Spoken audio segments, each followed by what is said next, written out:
आपको बताया था कि मैं अपने नेक्स्ट वीडियो में कंप्यूटर के सभी पार्ट्स को प्रैक्टिकल के द्वारा जोड़कर आपको दिखाऊंगा। तो मैं अपने प्रैक्टिकल सेशन को लेकर आपके सामने आ गया हूं।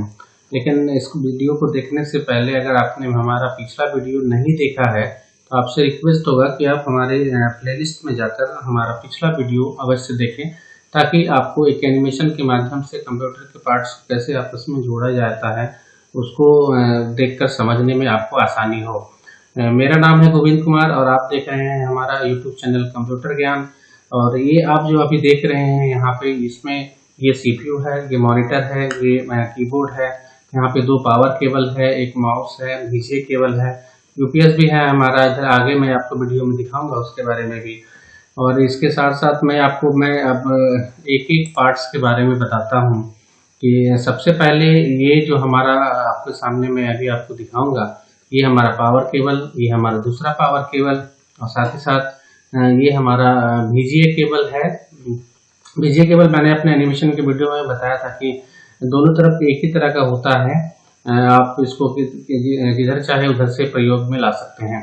इसके साथ साथ ये हमारा कीबोर्ड है, ये हमारा यहाँ पे माउस भी है यहाँ पे रखा हुआ, और माउस है, एक्सटेंशन बोर्ड है।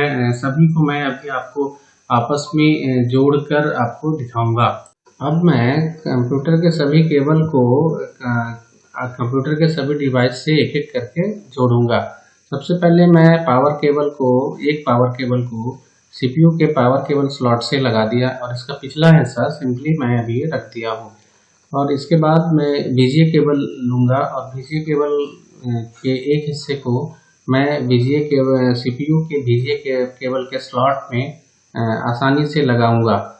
जैसा कि मैं आपको बता दूं कि VGA केबल को लगाते समय ज़्यादा ताकत आपको नहीं लगाना है, सिंपली इसके दूसरे हिस्से को मैंने रख दिया। मैं मॉनिटर में पावर केबल लगा रहा हूँ, और इसमें पावर केबल लगाने के बाद VGA केबल का जो एक हिस्सा बचा हुआ है उसे मैं मॉनिटर के VGA स्लॉट में लगाऊंगा। सिंपली इसके मुंह को मिलाना है और हल्का सा प्रेस करना है, ज़्यादा ताकत लगाने की ज़रूरत नहीं है। और इसके बाद जो दोनों पावर केबल लगाने के बाद जो उसका पिछला हिस्सा बचा हुआ है, इसको मैं सिंपली यहाँ पर निकाल कर रख दिया हूँ। अब मैं मॉनिटर और सीपीयू को पावर केबल के माध्यम से यूपीएस में जोड़ूंगा। पावर केबल का काम डिवाइस में पावर सप्लाई देने का होता है। मैंने मॉनिटर के पावर केबल को यूपीएस में जोड़ रखा है। इसके बाद मैं सीपीयू का जो पावर केबल है इसको भी यूपीएस में जोड़ रहा हूँ।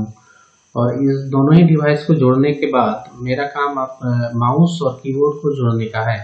मैंने माउस को यूएसबी स्लॉट में लगा दिया है, और इसके बाद मैं जो हमारा दूसरा इनपुट डिवाइस है कीबोर्ड, उस कीबोर्ड को भी मैं इसी तरीके से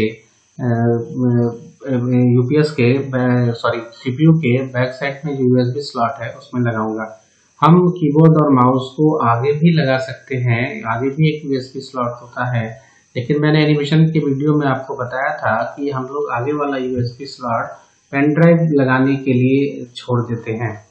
अब मैं सभी यूपीएस को और सीपीयू को थोड़ा अपने तरफ घुमा ले रहा हूँ, ताकि अब मैं स्विच देने का काम करूँगा, जिससे आपको आसानी से समझ में आएगा कि कौन से डिवाइस को हमें कब स्विच देना है। सबसे पहले मैंने यूपीएस को बोर्ड से जोड़ा और बोर्ड में स्विच दिया। इसके बाद मैं यूपीएस को स्विच कर रहा हूँ। इसके बाद मैं सीपीयू को स्विच करूँगा, और इसके बाद हमें मॉनिटर को स्विच करना है। क्योंकि मेरा मॉनिटर पहले से ही स्विच ऑन है, इसीलिए मुझे इसमें दोबारा स्विच करने की ज़रूरत नहीं है। अब हम कुछ समय तक वेट करेंगे और उसके बाद हमारा कंप्यूटर ऑन हो जाएगा। अभी कंप्यूटर जब ऑन होता है तो बेसिकली 30 से 40 सेकंड या 1 मिनट तक का समय लगता है।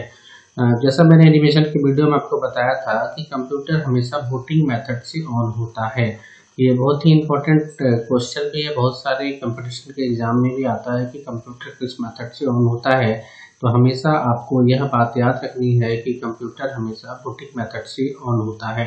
जैसा कि आप देख रहे हैं हमारे मॉनिटर में कि कंप्यूटर में डिस्प्ले आ चुका है, और ये कुछ समय में हमारा मॉनिटर में डिस्प्ले आ जाएगा।